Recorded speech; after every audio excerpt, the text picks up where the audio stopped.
Like a lot of people, I wanted to be a professional athlete, probably in football, but I just really loved it. It was also, when I was getting into school, it was one of the first places that I really felt at home, and I felt, I just loved being on a field, and I kind of still do to this day. And so that's what I wanted to be. I think as I got a little older, those dreams started to become more like I wanted to be an engineer, because for an engineer, you had like a right and a wrong answer. And so whether it was math class or science class, I could get to like the right answer no matter how I got there.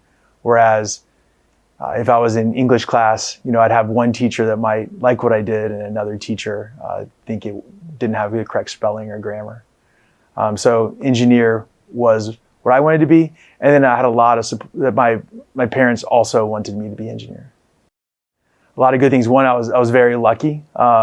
Tim McGugan and Mike Jean Georgie hired me into a shop, RBC Dominion. We were their Chicago office, and so I'm very thankful to them. I think maybe even going a little further back in terms of school, I was very focused on that engineering degree.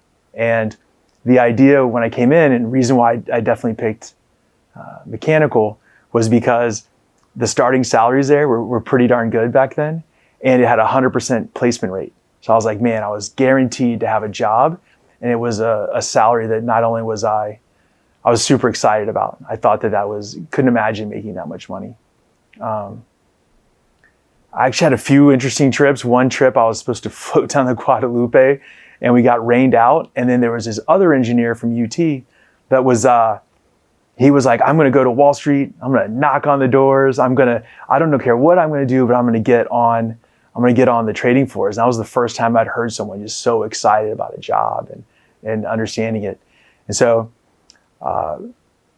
that's what really first got my interest peaked in trading. I went to Rice University in Houston. I loved it there. I did spend 7 years there, but I only got out with my BS, no master's degree, even though my best friend graduated with a law degree, I think on the same day. But it was part of that extra time that I needed. From in between I found out that I wasn't going to graduate my fourth year. That actually allowed me to take sort of a risky internship.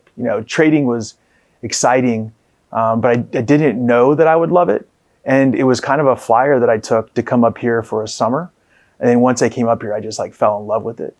So I always think about, the one class that I might say that I dropped my junior year that ended up making me take that extra semester. So that failure actually allowed me to take the opportunity to go trade and find a career that I absolutely loved and still enjoy today. Yeah, I've recruited a lot of people. I've recruited a lot of people to trading. I mean, I just got up here and I loved it so much that I went back to school. Friends I played the Chicago Griffins up here, and I recruited a bunch of them. Charlie worked for me. I worked for I guess it was 14 or 15 years. And so, I recruited everybody. The interesting thing about that is some of the people I recruited were maybe even really good at it, but they didn't have the love. One of my friends in particular, he was just super good at the job, but it wasn't what he wanted to do. So he ended up having a much happier life being a high school physics teacher. And sometimes I look back, I was like, man, he made the right call. Yeah, and I traded at the SIBO. What's interesting is I tried to think how long I traded, and really it was only maybe 4 years, 3.5. But it just feels like such a larger portion of my life, from the different friends I've made down there, all of the crazy shenanigans. And I guess it was just those formative years. And so, I think I only traded on the SIBO in the SBX pit. I traded in the NASDAQ pit for RBC for a portion of the time too. Or actually in the IndX pit, the mini NASDAQ pit. And so, it was great down there. My father actually lived in Louisville, and I didn't have a great relationship with him. I didn't see him for a number of years throughout sort of the school years. But being in Chicago, I was closer than being in Houston. So I guess he was happy. And I talked to my mom about it, but she let me make my own decision. And like I said, it was kind of I definitely got some questions from people about what I was doing. But in general, people were supportive, and I don't think I asked for much. I didn't really open myself up to much feedback because it was for a summer. I had a backup plan. I always think about optionality. I always put percentages on stuff. So I was like, oh, I think this is a 25% chance this works out. And then I actually wanted to keep my undergraduate status because I thought or had heard that it was easier to get a job, one of those like solid jobs out of school, if you're an undergraduate, as opposed to going and working for a year and then job skipping. When you talk about trading, and one of the reasons I went into trading is because it was very mathematical. It was a score sheet at the end of the day. You knew if you won and lost. And I focused on that and focused on doing the best I could for my team, the company. But I don't really know that I understood or was a great manager and then working with my partners. And I wish I could have been better in all those transitions. They're hard for a young person. I think they're still hard now. I think a lot of times when I wake up and if we're having contract negotiations or we're talking about things, I trying to bring more maturity to that process. One, as soon as I came in, even at my former company, it was only a few years there, 3.5 or 4, but I was just really interested in the stats and like the models and what drives it. Also, like my other two partners, Billy Carlson and Owen O'Neill, they were tall, just great traders, and I was just so lucky to have started the company with them. And it was pretty obvious that not that I do feel like I did a good job on the floor, and I was able to really help brokers out and negotiate these deals, and was a good participant on the floor. But at the same time, I think it was easy, and I was excited to go upstairs and become an upstairs trader and to really work on the math models. One is just when you're down there with the group for a long time, there's different parts where you're competitive, but you're also relying on each other. And so being able to ask someone what was that trade also meant that at some point you're answering their questions too. And so, some of my memories are like the long-term ones where when you start off like in the worst position, and then over the course of years, you feel like you're never ever going to be in a good trading spot. Then over the course of the years, you actually get into better and better trading spots, or the brokers end up moving kind of towards you for whatever reason because the pit grows and changes. I remember fighting for trades over some people that I have a lot of respect for.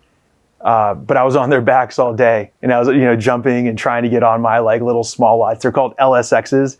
And so like I was always screaming like sell 10, to Sal, sell 10.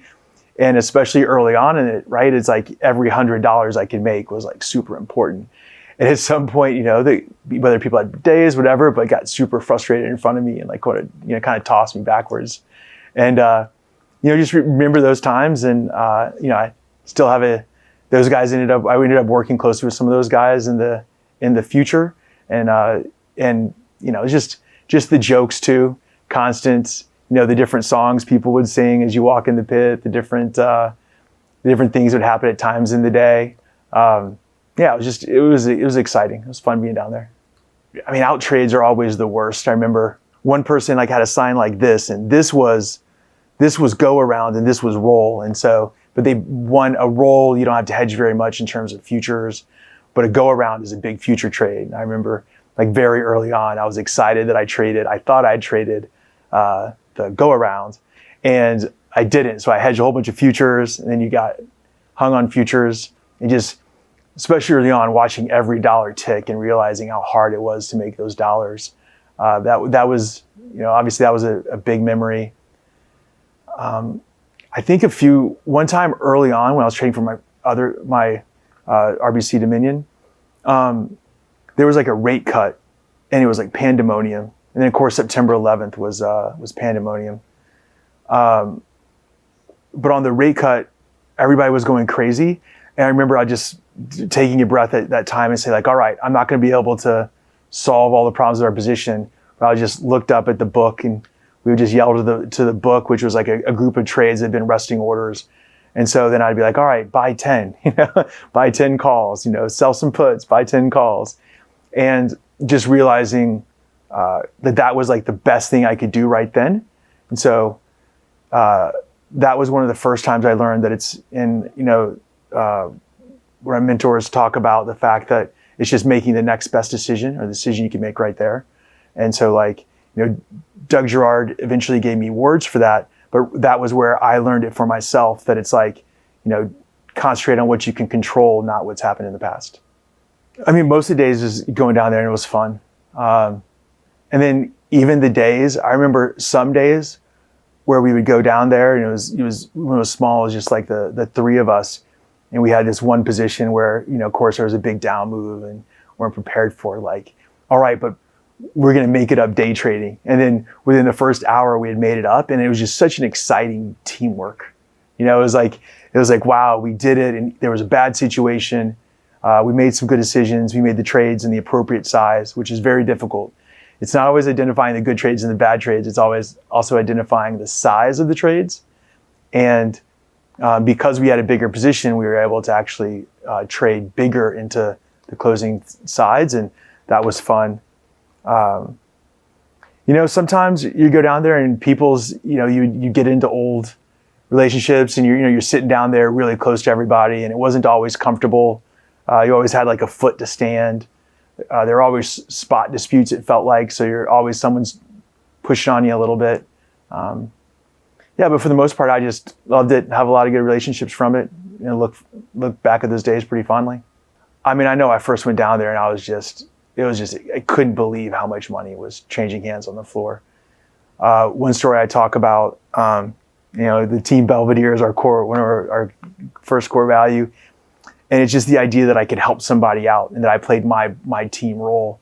And the first day out there, my role was to go get someone an extra large king size Snickers, because the head clerk, Heath Gertis, was up at the top of the step.